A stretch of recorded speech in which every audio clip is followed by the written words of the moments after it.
Welcome to Toasting the Classics, the podcast where we take something that people call a classic and we drink something inspired by the classic. We are actually doing the podcast theme this week. We actually have alcohol. We've actually been inspired.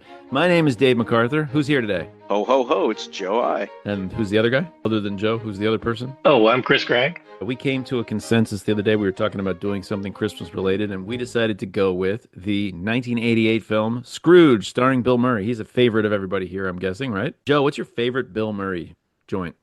Oh, gotta be Ghostbusters. Yeah, it's kind of hard to compete with that, right? Chris, is that I know that's like one of your favorite movies of all time, so it's got to be. I'm unreasonably fond of Groundhog Day. To be honest, I would probably rather watch Groundhog Day on a given day than Ghostbusters. It's a strong second pick. Yeah. It's a strong pick. Yeah, those are It's great. just tough for me to decide, yeah. Yeah, those are great movies. I have to say, I think Groundhog Day, weirdly, and one of the most ironic things about that movie is it holds up to repeat watching incredibly well. You would not think it would. You would think it would be the opposite. It is And, meticulously put together. It's very Yeah. good. It's a very good film. Yeah. Yeah. So this one is, I think, a little more controversial than either Ghostbusters or Groundhog Day. Those are universally loved movies. This one, I really liked this movie when I saw it in the theater, like a lot. I saw it maybe even more than once in the movie theater, and I had a copy at home that I watched several times also. I don't know if everybody else feels that way. I thought it'd be good to watch it again and see how it holds up, because sometimes I manage to ruin movies that I used to like by watching them again, which is one of the detriments of this. Yeah, I think we all have something in common in that we all saw this in the theater when we were kids. Yeah, I certainly did as well. And I remember Yeah. not particularly caring for it at the time, but I don't remember. I didn't remember really any of the specifics. So I was very curious to see if it would come off better now that I was older. I really liked it. And it doesn't seem like the kind of thing that I would have liked when I was a kid because it's kind of dark. It's maybe a little scary and upsetting, but for some reason I really like this one. And on this viewing, like I was definitely struck like right at the beginning. Like I know that like as a small child, I definitely would not have been ready for that like RoboCop level of like aggressive like media satire. But we can get into that. That's one of the things that is both the best and the funniest about this movie, but also because of the references that are made while making the critique of media. The references would just be 100% lost on like my kids. Although I have to say my kids did like this movie. So you did watch it together. No, I watched this one by myself, but we've seen this. This is on our Christmas Okay. list. There's a couple movies like Nightmare and this one and Wonderful Life, obviously. We just watched Christmas Story again last night, Cleo and I. There's a couple that And- we watch. Just for clarification, you mean Nightmare Before Christmas and not Nightmare on Elm Street. Well, actually, Cleo loves Nightmare on Elm Street. It's one of her favorite movies, but I do mean Nightmare Before Christmas, yes. Have you guys seen the sequel to A Christmas Story? Is that the Christmas pageant one? Oh, I you don't mean remember. when he's grown up. Like they did a version. Yeah. We did Yeah, watch it. We did. I don't remember it very well, but my kids wanted Yeah. to watch it, yeah. Yeah, I just thought that was really interesting that like they did a sequel. Apparently they did a sequel like right away with like different actors because, they weren't old enough yet, but then once everybody got old enough, they did make another one with that same cast. I thought that was pretty cool. You don't usually see like that kind of like time pass filmmaking. I think like the Halloween movies might be some of the only ones I can think of to do that. Time pass filmmaking? Like But as in like making a sequel like with like the original cast, but old. Yeah, the original cast, Yeah. like taking into account like the time that has passed. I guess Star Wars kind of did that, but yeah, Kind well, of. I saw like an update of Leave It to Beaver when I was a kid, and I remember being really surprised that they just had everybody was just grown up and like 30 years later. It was very. Did you know that there is a movie called We're Scrooged on IMDb? I did not know. Is me that neither. also a comedic take on the Dickens classic?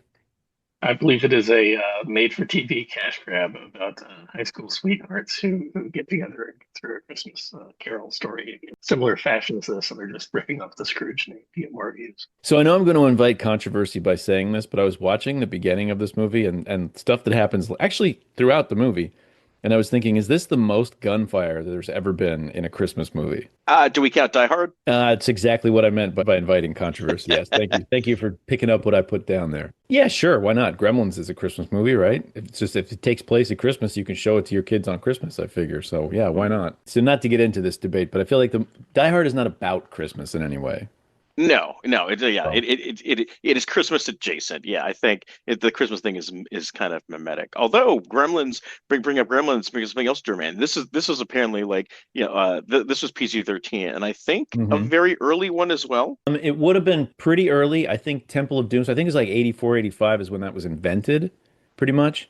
But I was thinking about that with this movie because I was thinking how this movie clearly could have been directed at kids and almost certainly would have had a bigger audience if it had done so, if it had just had a different tone, less scary things going on. And I love how in those days they would just, I don't know if they didn't understand the marketing of movies, but they would just be like, well, gonna cut our box office in half if we make this one really scary, inappropriately scary. Let's just do it anyway. There's so many movies that I could think of from that time period. And Yeah, I feel like filmmaking has definitely gotten a lot more um I guess like less vibes based and Mhm. more statistical. Like yeah, like big studio pictures don't have like generally like just don't go like off off script like that. No, I mean, I think it's just the industry's so tight. The money is so tight these days. They have to make their money and they can't mess around. I think there's a lot of what's wrong with the way they make movies today is because of that. I think the same movie today would still be rated PG-13. It wouldn't happen. You just don't have movies in this niche. There's nothing that's this scary because like Andrew was talking about, he just wouldn't take his kids to see this. They would just be out. What I'm asking is, if you took this exact same movie and Hmm. submitted it for MPAA viewing today, do you think it would still get a PG-13 or no? I don't think so. I think it would maybe be a little higher. Might be an R-rated movie. There's a lot of Yeah, cussing. exactly. I think the Yeah, I cussing, just that, and also the fact that I think there's some drinking counts mm, towards that and stuff like that. Drinking, there's drug use, profanity. nudity. Yeah, I was gonna say, like, I know you get a certain amount of profanity for Oh, PG-13, but I'm not you sure mean what their because of the stance is on areola Aria. on one of the I was, solid gold damn, dancers? you took the nipple out of my mouth, Dave. I was gonna say, I don't Oh, know how many Joe. areolas you get. I got into an argument once with somebody because I argued that you can say aureola, and I had to look it up, and I was right, but it's areola is more common. You can actually use. But speaking of Gremlins, the guy, the jerk from Gremlins, no, the Trump guy, he's in this movie playing the obnoxious director that tries to take over his job. There's a whole bunch of interesting people in this movie. Gremlins 2. Yeah, well, actually, do we want to just do like a plot summary up at the top, even though like this is Sure, fundamentally a sure. Christmas story, a Christmas Carol, so we all This is know the basically story. Christmas Carol. The take on it, the high concept is that we're doing Christmas Carol, but it's a modern TV studio executive who runs a TV studio. And it just right away, that's a great high concept. When you say that to me, I'm like, oh, you can write this movie just from that. Like just point A to point B. Great idea, great high concept, easy script to write. This is a great idea, I thought. And essentially that's what The it does. most evil job that you can imagine, a TV film executive. Yeah, right. Well, yeah. There's probably some other ones, but Cruz's job in the original story actually were they the accountants? yeah, basically not an accountant, but like a money lender, I think Mhm. essentially is what his job is. By the way, you know what occurs to me is you know what would be a great idea for this one, for the same thing, is the president. If you just had Mm. like a really awful president and you just do Christmas Carol, but it takes place in the White House, I think that's a great idea for a movie. Just off the dome. Again, I feel like that And movie I mean, writes itself. Netflix already has the set built for the White House. So Mhm. Yeah, I think you do a pretty interesting like political satire version of it. You're right. Yeah, Yeah, I think I'd watch that. I would watch that. Yeah, I think especially if it was maybe a little funny, would be pretty good. Mhm. But could you have all of the ghosts be former presidents too? that's a great idea. Yes. Well, who would it? So it would have to be. I mean, I'll, you got to have Nixon, right? Just in terms of like easily recognizable, caricaturable Nixon is presidents. Marley. Nixon's going to be Marley, Okay, no, right? that's good. That's Like great. that's. Yeah. I think Nixon is Marley, 100%. And then you maybe just like Lincoln is the ghost of Christmas Okay, past. right. I gotta have Maybe one it's respectable somebody. one. Maybe it's somebody like Chester A. Arthur that nobody remembers or something. Maybe that would Or be. do we get like Johnson as like the comedy Christmas present option? I don't know. There's a lot of places you could go. There Who is the are. least memorable president, do you think? I Garfield, think Chester A. Arthur is a pretty damn yeah. good Grantchester Arthur, another one. candidate, or James Garfield. Yeah, although he was assassinated, so I've heard of him. Did you guys see that Death by Lightning, by the way? That Mhm. show on I've Netflix? It seen most of it. It's quite good. was really Yeah, good. Chris showed I me liked the that a lot. trailer like after we like while we were watching Scrooged actually. Okay. Yeah, I highly recommend that. That was to the so the cast. I was talking about the cast. There's a whole bunch of interesting people, except I have to say, you could only understand why Bobcat Goldthwait exists and is in this movie and talks the way he does if you were around back then. I think anybody watching this today would be like, why is this person in a movie? Like what's going on here? I feel like at the end they contextualize like he basically becomes like a combination of like Elmer Fudd and Bugs Bunny. And I think like Hmm. contextualizing him Mhm. as a cartoon character, like basically because yes, that's basically what Bobcat Goldthwait is. He's not like Yeah. a person that behaves like a human. That's his persona. Like he's almost disturbingly normal at the start of the movie. I think I have to ruin my biggest surprise right now because my so first of all, I thought the Ghost of Christmas Past, Buster Poindexter Hmm. is is terrific. I think he's really Yeah. really funny in this part.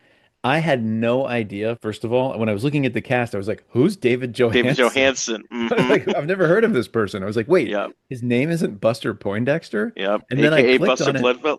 And then I clicked on it and read a little bit. I'm like, he was the front man for the New York Dolls? That same guy? Yeah. I had no idea that was the same person as Buster Poindexter. That like kind Wow. of blew my mind when I read that. That was really shocking to me.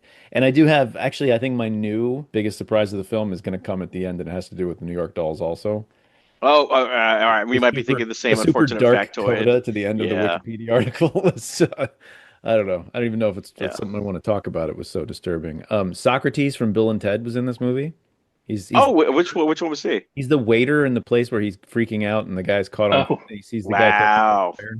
good that was catch. pretty good. Apparently, Murray falling down at the end of that scene was not in the script. It just happened I because of feel the like I room. had read that somewhere. Yeah, is that true? Because when I watched it, I was like, oh, didn't I see somewhere that that happened accidentally and they kept it in? It's a good fall. It's a good Pratt fall. I could believe it. There's a lot of ad-libbing in this, but I think we'll get to that. But yeah, like apparently, like all three of Bill Murray's brothers are in this movie. One playing his dad, one playing his brother, and then the other one is just like in a party scene somewhere. He's probably in the Christmas past office party. I knew his brother Brian Mm-hmm. was the guy was his father, and I knew because he's in Groundhog Day also. But today, I was today years old when I learned that his brother James in the movie is his other brother. I did not know. I had no idea. That was right up there for biggest surprise with me. I was like, oh, that guy's Bill Murray's brother. Yeah. I didn't know that either. And during the movie, I turned to Joe and said, "Hey, is he doing a Brian Doyle Murray impression?" Oh, wait a minute. Because there's that other guy in the scene that seems more like Brian Doyle Murray, who's an actor in other things. He was in Mad Men. He plays the guy in Mad Men Mm. that pees his pants and gets Yeah, fired. Freddie That guy. Freddie Rumsen. That guy Oh, is there not you go. related to them, I don't No, think. I don't think so, but I thought But maybe yeah, that was the guy you he were gets a lot talking of about. Yeah, he gets a lot of work. Actually, Wendy Malick is in that scene Mhm. too. It's like a whole bunch of people that ended up doing a lot of work later. Alfie Woodard is in this. Who's that? She was the His assistant secretary. with yeah, she's the Bob Oh, Cratchit, oh, yeah, basically. okay. Yeah, What else is she in? unrecognizable, Because I I thought. recognize her face pretty much, but I couldn't The think of what 80s else. styling like really like makes her like look so different. Yeah, I was thinking if any of the kids, I don't think any of the kids were ever in anything else. Oh, there was a lady in one scene, I think in the production booth at the end when Bobcat Goldthwait takes over. One of the ladies is the woman from Drew Carey that wears all that crazy makeup. Really? Yeah. Oh She's Wow. wow. in Okay. one of those scenes. I was like, "Oh, that's that lady," because I'd never really watched Drew Carey. I never understood why that woman wore that makeup. Like what was the character story behind that? But I kind of feel like I have to spoil my biggest surprise because it's relevant here. But okay. one of the homeless street musicians that he sings Mhm. with at one point is Miles Davis. Yep. Yep. That was up there for me. That was very surprising. I was like, wait, what? Like, are you Yeah, kidding me?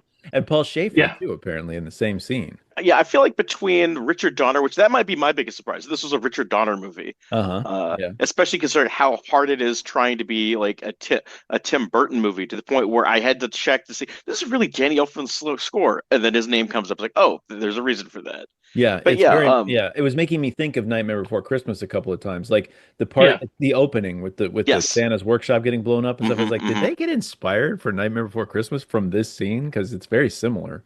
Yeah, It 100% the really same is. musical cue.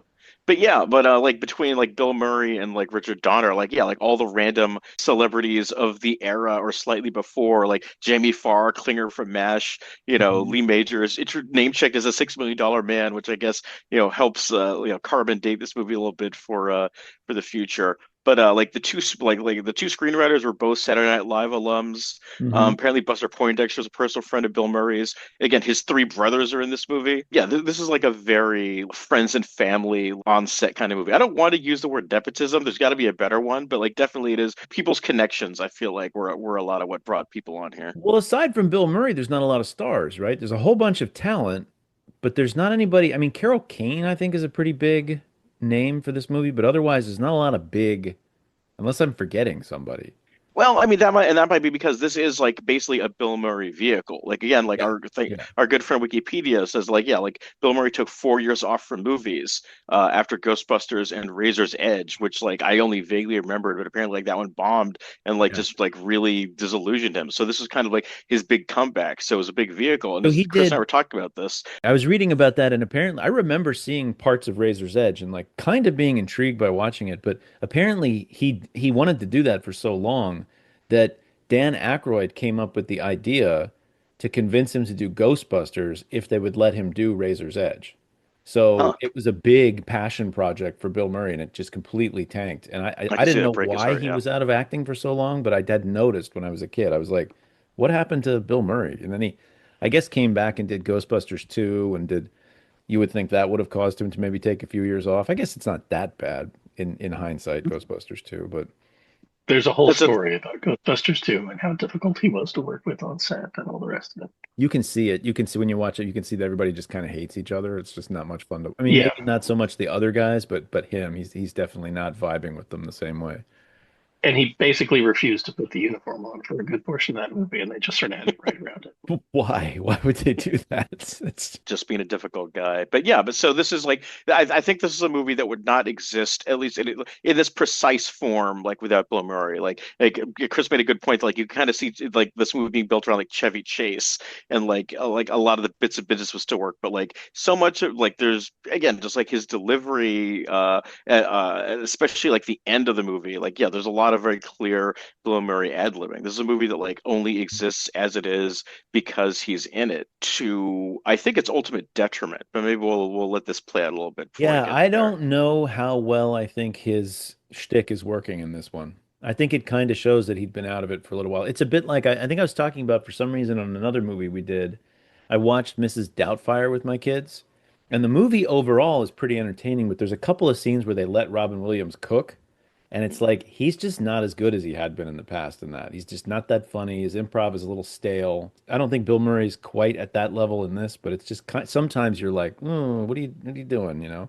And there was a part where Richard Donner kept telling him to turn up the volume, and Bill Murray was actually quoted as saying he thought like Richard Donner might be deaf because he was making him. And I was thinking that I was before I even read that I was watching this and I was like, why is he shouting so much? He's really, really yelling in a lot of these scenes, but. Yeah, this is a really histrionic, like almost cartoonish movie. Like I mentioned, Mhm. well, yeah, at the end, like it is kind of like very Looney Tunes-ish, and like Carol Kane is also just like a lot of just like incredibly slapsticky. She's fun though. I liked her. I especially liked her when I was a kid, but I still liked her in this version. I think she's only on screen for it's kind of like Billy Crystal in in Princess Bride.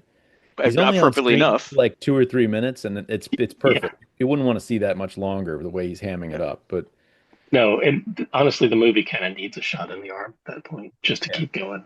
Well, I want to shine a light here on like I think the hidden gem of this movie definitely Karen Allen. Like she was Oh yeah, like yeah, yeah, yeah. like she's like definitely like the best performance in here. Like she was like watching this made me wish that she did a lot more like did more work than she ultimately did. I thought she was great in this. Yeah, I agree.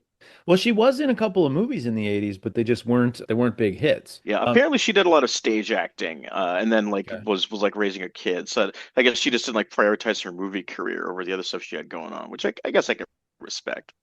Yeah. I thought Karen Allen was pretty spectacular in this, but I don't think that she and Bill Murray played off each other very well at all. No. I mean, they're sort of funny in the scenes where they're young, right? That part's Yeah, kind of cute. yeah. There's this bit in the movie, and my whole life I've always wondered what he's talking about, where he first meet her, and then when she's Oh, walking, right. Yeah. The and Karma Sutra part.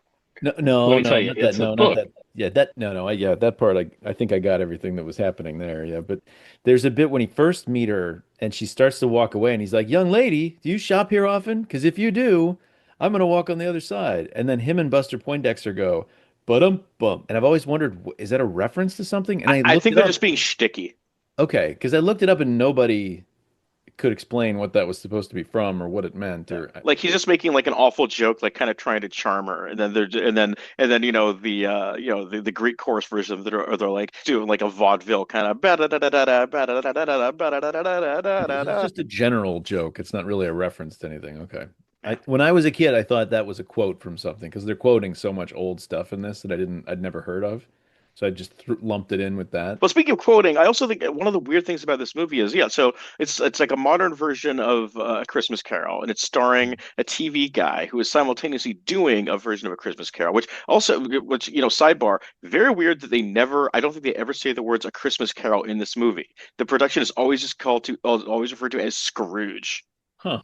Okay. I don't know if like they thought that would confuse people or if they just wanted to like have people like thinking of the title every time. But again, yeah, so you have like this kind of meta aspect. You've got like the show within a show. Like they don't, it's just there. They don't actually do anything with it. It's not like commenting on it or itself or like Bill Murray just like a couple times like, is like, I know it's coming, bring me on the next ghost. But it doesn't add any texture to the movie aside from just like kind of visual stuff where he'll walk out of his own personal ghost hallucinations like into like the retro set, which is like Hmm. kind of interesting, but I don't know, it just seems like a missed opportunity somehow.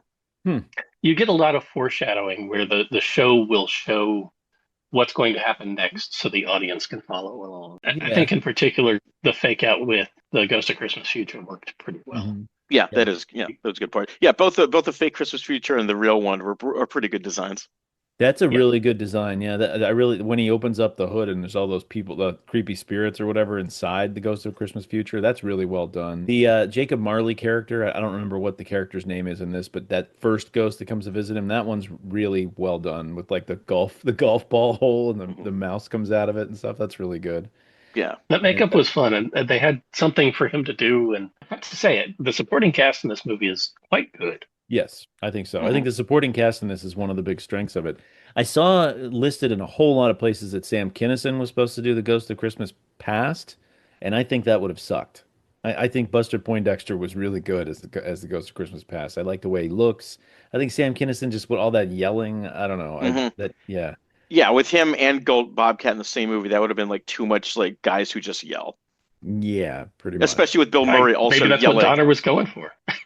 It could have been. It could have been. Apparently, he liked it loud. I don't know. I really liked Bobcat Goldthwait when I was a kid, by the way. I was very happy to see him in this movie, but I'm sure watching it now, a kid would be like, Why is this person with the speech impediment taking up so much space in this film?" The part where his ex-girlfriend, He he's just got banished it for me. yeah. Was she Carol? Although I did just pick up on the fact that his name is Cross, and that's got to be some kind of a reference to religion or Or Alex Cross, maybe.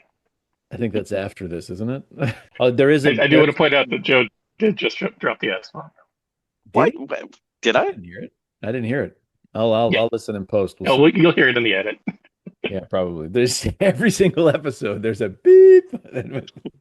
Pretty funny. I'm really starting to have fun with that bit. But You knew I there was a profane scorpion when you picked me up.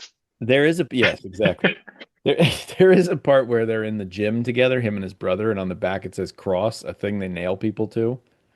I I thought missed that. That's wow. that's a really That's a good bit of interesting. business. Little interesting Easter egg there. Yeah, this is just a New York observation. It's just that in old movies, like in the 80s, like Ninja Turtles and this one and stuff like there's like New York was just like abandoned. There were just Hmm. buildings everywhere that were just sitting there with nobody going. It's so hard to imagine now. It is so wall to wall saturated with money and like people everywhere. Mhm. I kind of wish I lived in a city where there were just like buildings in downtown Manhattan that would nobody would use, like an old church that just nobody used. That's just not a Yeah. thing.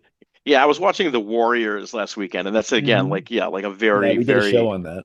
yeah, very different era of New York. Even like Woody Allen movies, they talk about Brooklyn like it's a demilitarized zone. It's like wow. I don't know if we might be heading in that direction, but I think it'll take a long time before the way it looks the way it did in the Warriors. I don't see that happening anytime soon. What I kept thinking about, and I've thought about this many times before, is like what an amazing, and maybe it's a ripoff of something. Maybe I don't know my history well enough, but the original Dickens story is just a banger. Like it's just a great idea for a story. It's really well executed. Even now, it's entertaining. The concept of somebody seeing ghosts of the past and the future and stuff like, and then having them change at the end. It's just a great idea for a story, like one of the best.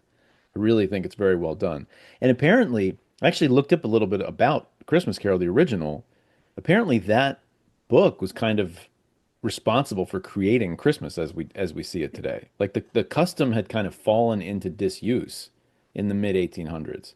And Dickens and the association with this story really brought it back. So it's kind of I don't know this movie has some it's like I said about Die Hard, has nothing to say about Christmas, but this one anything that has to do with Christmas Carol really does. It's about Christmas. Like it's the theme is what is Christmas about and what is it? It's interesting. I'm actually not sure if I've ever actually read A Christmas Carol itself. I've definitely read other Dickens, but like I don't know if I probably haven't read A Christmas Carol itself. Just like cultural osmosis through the many many adaptations. Many, many adaptations. I probably know Muppet Christmas Carol, and I just think everything in the book is the same as Muppet Christmas, or the Disney one really made a big impression on me.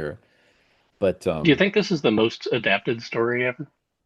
oh, I mean, probably like not in the non-Bible category, right? Okay. Like, but or Shakespeare. Hmm. Obviously, there's a million Shakespeare adaptations, but in terms of this has got to be one of the really big ones. I mean, Yeah. It's got to be up there. I mean, it seems like Yeah. every show has done one of these. yeah, exactly. And Because it's such a great idea. It's such a yeah, great idea for a story. The narrative is just really compelling when you put it together this way. So that's why it gets redone so much. Joe has brought it to my attention that we have not talked about the beverage that we're beveraging tonight. So does anybody want to talk about it? So yeah. it's So Everybody wants to talk about it. So at least twice, maybe three times, they name check specifically like Stoli and Tab as his drink of choice. I think Bacardi also comes up, but we figured, hey, if Frank Cross loves it so much, we got to give it a shot. But we're about 5 years too late for Tab, unfortunately. So I was gonna ask how long Tab was kicking around. So surprisingly long. But yeah, so I think we're just going with vodka and Cokes, or I'm simply going for with Coke Zero to try and get as close as I can. I got Coke Zero as well. I think that's a pretty good. I actually don't remember ever trying Tab. Weirdly, I listened to a podcast not too long ago where they were talking about different kinds of cola, and Tab goes way back. It's not. It's like when Marty asks for it in 1955. He's only off by like 10 years. Like he could have had a Tab not too long after that. did you guys notice the way he made his vodka? Sorry, what did he call it? His Stoli and Tab? Stoli and Tab, yeah. Pour basically like a couple of like almost a cup of vodka and then just spritz in a little tiny bit Yeah, of tabs and yeah, yeah, yeah. slightly change color. I, Yeah. I feel like that's probably like an ad lib, of which there are apparently many, and I feel like the climax especially feels, it feels both super ad libbed and also like super Saturday Night Live outro. It is ad Yeah, lib, they all very get much. together on the stage and sing. It's It does that's feel like very the end of a Saturday Night Live. Yeah. Do you think he's good in that scene? Do you think he's No, no. I feel like he's maybe convinced. I feel like he's maybe convincingly having a manic episode. So again, I said earlier that like this movie is a vehicle for Bill Murray to its credit, and I think ultimately detriment. I think the problem here is that while Bill Murray is certainly in that era like very well cast for like the jerk who needs to learn the true meaning of Christmas. But he's at this point in his career, he is not good at selling the transformation. And again, like he comes off just like manic and like having some kind of an episode at the end as opposed to like filled with holiday spirit. And I think it's particularly interesting because like all that like regret and reflection and like emotional nuance stuff is exactly what Wes Anderson like deploys him for in all those movies.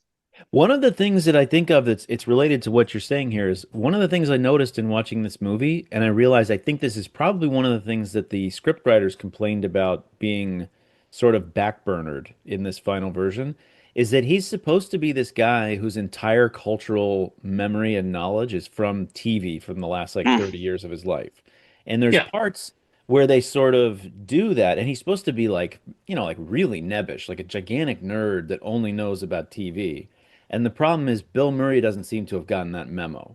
And he's very out there and like charismatic and just does not behave like this character as I think they wrote the character. And I was sort of like understanding that on watching it this time. Yeah, I feel like there's a big break, like in terms of character development between like where he's just like the schmuck in the dog suit who got the call up Hmm. to with the big boss, and then like the soulless like not even a yuppie because I don't think he's that materialistic. He's just a jerk that he becomes. So I mean, so I guess the implications are that he starts social climbing and going up the ladder, but like it's yeah, like it's such a jump from the two guys we see on screen there. Hmm. Yeah. do you think this is a better movie if you put somebody like Tom Hanks in the lead? I don't know if it would be a better movie, but it would definitely be more. It would be better made because again, he would be able to serve the emotional arc. But like, I don't know if that's a movie I want to watch. I mean, Tom Hanks did, I think Big is the same year or maybe the year before. And Tom Hanks is a much, much better actor than Bill Murray at this point in their careers. I mean, I Have think we ever overall seen? Tom Hanks is probably better, but not by as much later in Bill Murray's career. But the guy who's in Big would have done the emotional transition of this film way better. Like that would have been. Yeah, I don't I, think I Big has as good of a story as this does, but he sells it much better. Mhm.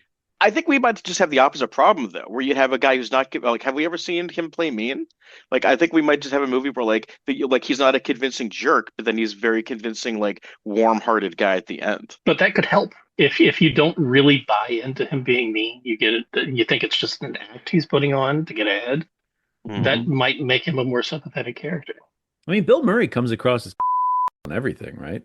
Like his 80s Oh, characters are not nice guys. Oh, now now now we have you're to gonna bleep have to you. bleep yourself out. Yeah, Yeah. yeah, yeah, yeah. But you know what I mean? But yes. Like Venkman's not a nice person. Like the guy in Stripes is not No, a nice person. Like Mhm. none of those characters are nice guys. They're not like Tom all Hanks characters. all the way to Groundhog Day. All the way to but Groundhog he Day. does a much better job of depicting pathos in Groundhog Day and He doing does. a He believable does. turn. Yeah, yeah. Um, That's why when Dave brought up at the top of the episode, I was like, yeah, that's actually extremely relevant because that is the emotional arc to this movie that Mhm. he's not capable of doing in this movie.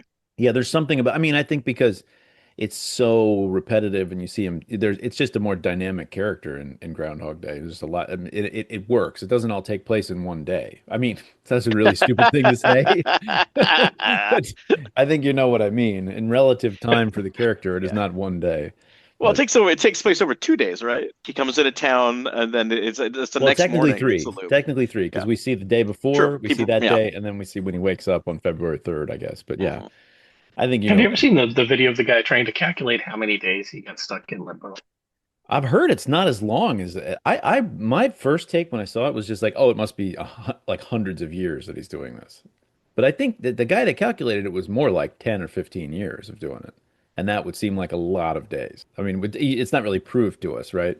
But what's No, no, yeah. it's all conjecture, and a lot of it is based on how long do you have to learn to play the piano that well. Hmm. It's Yeah. going to be hundreds and hundreds and hundreds of hours. Is this Um, what is it 10,000? That's the shorthand for like for you need to be bad at something that long before you get good at it. 10,000 to hours to be master an something, expert. Yeah, yes, to master something. but Yeah. So, I mean, you can also look at it another way. Is he actually an expert, or is he just an expert at playing that one song? no, Sure. he Is it he a party changes. trick? Yeah. He plays a couple of different songs. I think it's implied that he really knows how to play it. Okay, That's what I. But 10,000 hours, and that would be you can't do it all day. So let's say you did 10 hours a day.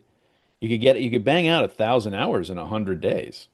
So you could get pretty close to 10,000. It would only take a couple years of that if you really just had nothing else to do but try and play piano. I mean, we're slightly off the track here, I think. But if this was the Mega Dumbcast, the dumbest thing in this movie or about this film is how they thought it would be good to sell the movie because of Bill Murray's connection to ghosts in Ghostbusters. That did Was not like occur to me at all. was like, Wow. oh, he was in Ghostbusters. They actually had one that was he was in Ghostbusters, but now it's 3-on-1. What the? That's isn't it so technically stupid. four because you got the Jacob I Marley thing? know. I was thinking the same thing, but in the, I was like, there's four ghosts. But It's anyway, like the Three Musketeers. I guess so. Yeah, maybe Marley, I guess, doesn't really count, right? Because he's kind of a friend to Bill Murray's character in a way.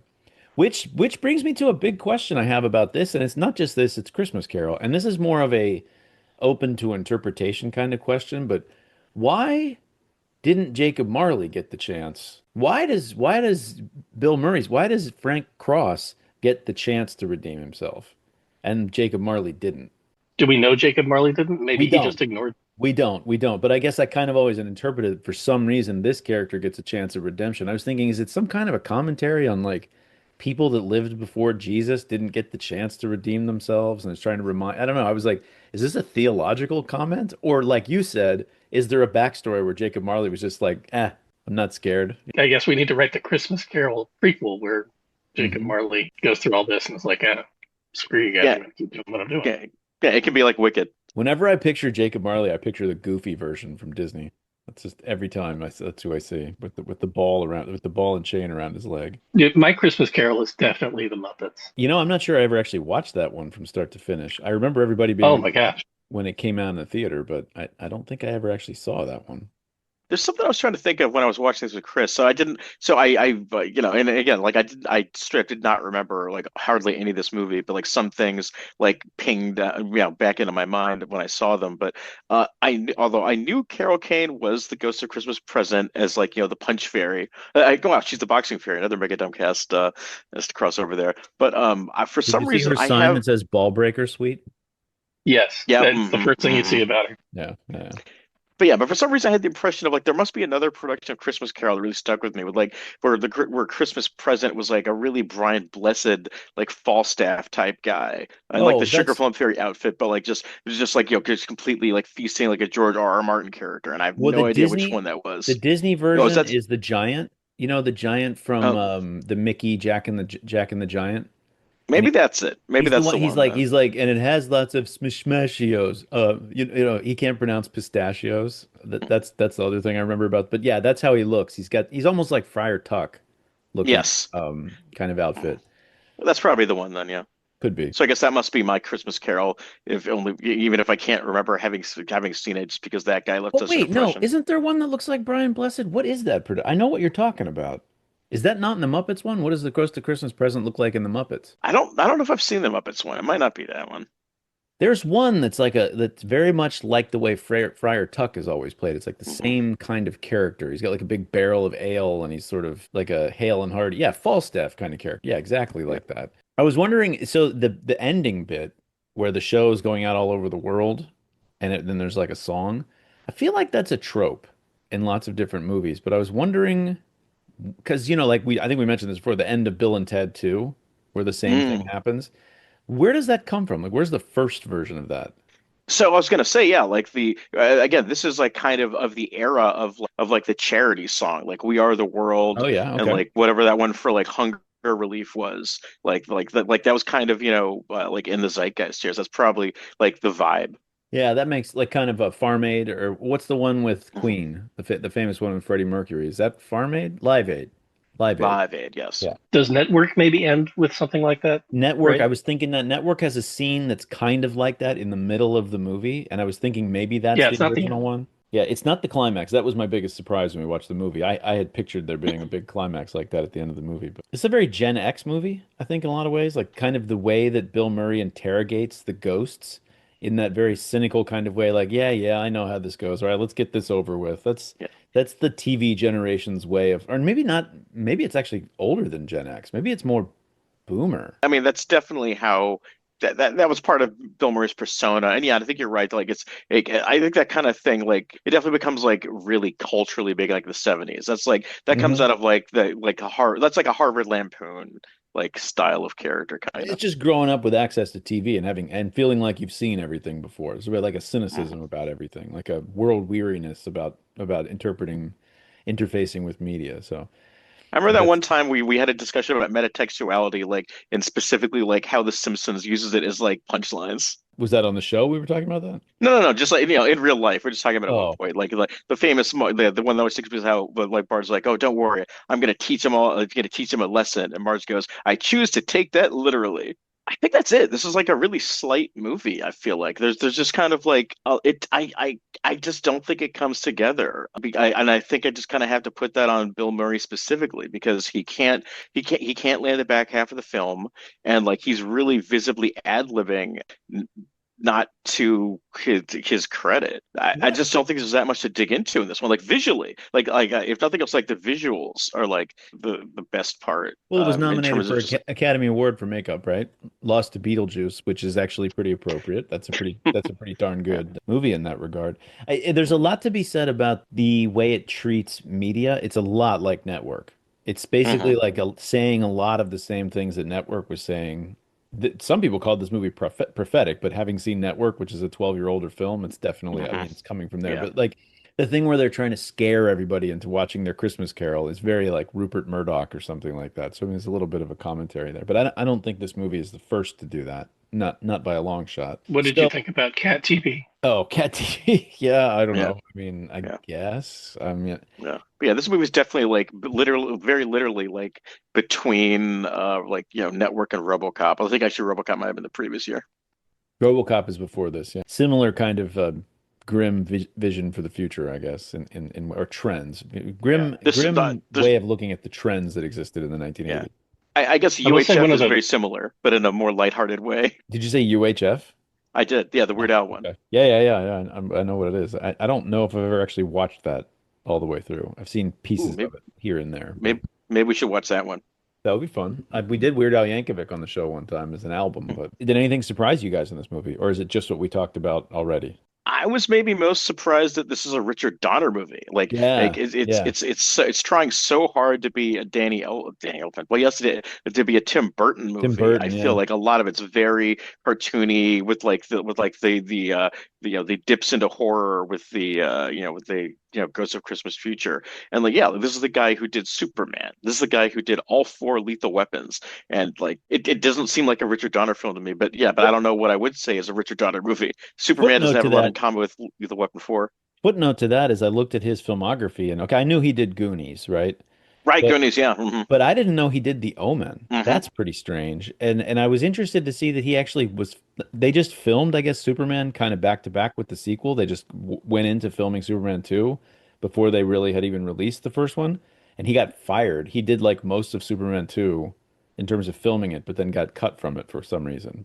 Yeah, I guess But Superman 2 is the first like big like DC universe like heavily re-edited movie. yeah, I kind of liked that one actually when I was a kid, Superman 2. Anyway, Chris, anything surprise you? There were several small things. I think we brought up Miles Davis already. Hmm.